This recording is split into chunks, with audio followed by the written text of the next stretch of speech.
இப்போ நம்ம வந்து இந்த ரெஸ்யூம் ரிஜெக்ஷன் பத்தி பார்ப்போம். ரெஸ்யூம் மேஜரா ரிஜெக்ட் ஆவறது இந்த இம்பார்ட்டன்ட் கீ ஃபேக்டர்ஸ். நம்ம ரெஸ்யூம் வந்து ஏடிஎஸ் ஃப்ரெண்ட்லியா இருக்காது. ஓகே.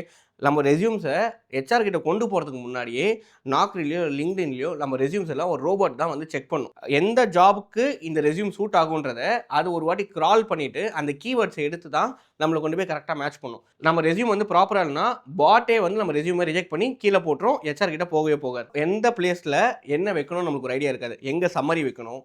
எங்கே டெக்னிக்கல் ஸ்கில்ஸ் வைக்கணும், எங்கே எஜுகேஷன் வைக்கணும், எங்கே நம்மளோட ப்ராஜெக்ட் பற்றி பேசணும், இந்த ஸ்ட்ரக்சர் தெரியாமல் நிறைய ரெஸ்யூம்ஸ் வந்து ஃபெயில் ஆயிருக்கு. ஹெச்ஆர் கிட்ட போனாலுமே ஷார்ட் லிஸ்ட் ஆகாது.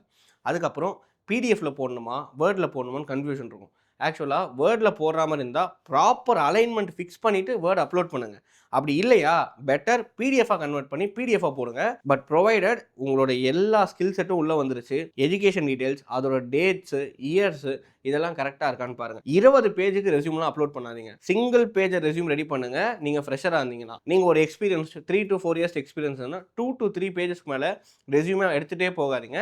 அது வந்து வேஸ்ட் ஆஃப் டைம். ஹெச்ஆர் போர் அடிச்சிடும். அவங்க பார்க்கவே மாட்டாங்க. அவங்க ஜஸ்ட் ஸ்கிம் பண்ணி தான் உங்களை வந்து ப்ரொஃபைலை ஷார்ட் லிஸ்ட் பண்ணுவாங்க. கன்சைஸாக வச்சுக்க பிளான் பண்ணுங்கள். அதுக்கப்புறம் நம்மளோட ரெஸ்யூம் வந்து ப்ராப்பர் ஜாப் டிஸ்கிரிப்ஷனோட மேட்ச் ஆகணும். ஸோ ஈச் அண்ட் எவ்ரி டே நீங்கள் சப்போஸ் ஒரு ஜாபுக்கு அப்ளை பண்ண போகிறீங்கன்னா அந்த ஜாப் டிஸ்கிரிப்ஷனுக்கு ஏற்ற மாதிரி ரெஸ்யூமை each and every day update பண்ணி அப்லோட் பண்ணுங்கள். டெய்லி ரெஸ்யூமை நீங்கள் எடுத்து அதில் சில சேஞ்சஸ் பண்ணி அப்லோட் பண்ணாலே சர்ச் அப்பியரன்சஸ் அதிகமாக இருக்கும். ப்ரொஃபைல் ஆக்டிவாக இருக்குன்னு சொல்லிட்டு பூஸ்டப் பண்ண ஆரம்பிக்கும். அதுக்கப்புறம் ரெஸ்யூமில் ஹேபிட்ஸு ஹாபிஸ்லாம் தயவு செஞ்சு போடாதீங்க. அதெல்லாம் வந்து old style playing cricket, PUBG gamer இதெல்லாம் ஆட் பண்ணிங்கன்னா டெஃபினட்டாக ஃபைலை முதலே ரிஜெக்ட் பண்ணி வெளியே போட்டுருவாங்க. அண்ட் தென் சம்மரி, ஒரு வீக்கான சம்மரி எழுதாதீங்க. கிறிஸ்டல் கிளியராக கிறிஸ்பாக சம்மரி கொடுக்கணும். உங்ககிட்ட எக்ஸ்பீரியன்ஸே இல்லைனாலும் நீங்கள் ஃப்ரெஷராகவே இருந்தாலும் நீங்கள் என்ன டிகிரி படிச்சிங்க, நீங்கள் எதுக்காக அந்த டிகிரி படிச்சிங்க, என்ன இன்ட்ரெஸ்ட்டோட அந்த டிகிரி எடுத்தீங்க, இப்போ எந்த இன்ட்ரெஸ்ட்டை நோக்கி உங்கள் ஸ்கில்ஸ் எல்லாம் போயிட்டுருக்கு அப்படின்றத அப்ஜெக்டிவாக கொடுங்க. இதுவே வந்து ஒரு ஃப்ரெஷ்ஷான ஐடியாவாக இருக்கும். இதுக்காகவே உங்களை வந்து ஃப்ரெஷருக்கு ஜாப் ரெஸ்யூம் உள்ள ஸ்க்ரீன் பண்ணி எடுத்துகிட்டு போவாங்க.